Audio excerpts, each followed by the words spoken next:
when we're thinking about happiness at work, your boss can have a huge effect on how happy or unhappy you feel at work. So what can we do if we've got a boss that's making us unhappy? Well, somebody told me a long time ago, the only defense against bad management is to cease to care. And I remember thinking, I don't really agree with that. It's a defense, and it's probably the first thing that would spring to mind if you had a bad manager, would be that you would cease to care.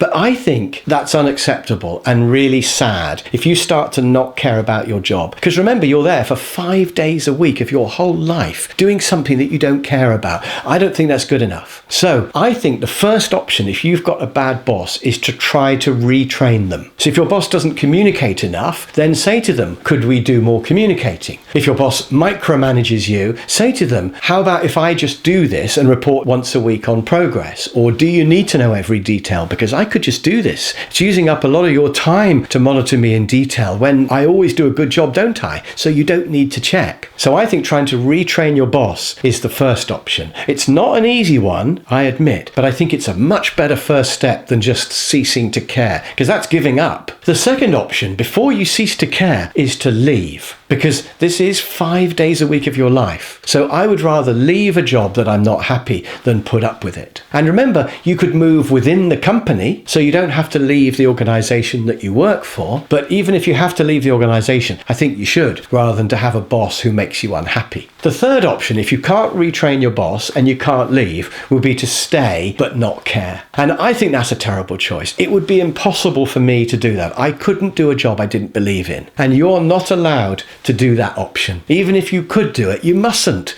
because you're wasting your life. So you've got to either retrain your boss or leave. Now, retraining is not easy, and it does take a bit of courage and a bit of persistence. But you've got walkaway power, haven't you? Because if it doesn't work, you're going to leave. So you've got nothing to lose. Once you realise that if this doesn't work, you're going to leave, then you can try anything with your boss. And I absolutely think you should. But the one thing I would say is be diplomatic. So don't say to the boss, you're a useless boss. You're going to have to change the way you manage me. That's not going to go well. But you could say something like, I know you're busy, but it would really make me happy if you could communicate a bit more with me. Or it would really make me happy if we could have a meeting every Monday where you keep me up to date with what you're doing. And the main thing is to ask for something concrete. Don't just say to them, it would make me happy if you communicated more, but if we could have a meeting every Monday, then that's something the boss can easily visualize. And in fact, they would be churlish to refuse that, wouldn't they? It's so easy for them to say, yeah, good idea, let's have a Monday meeting. So we're not criticizing the boss, and we're not even asking for something vague.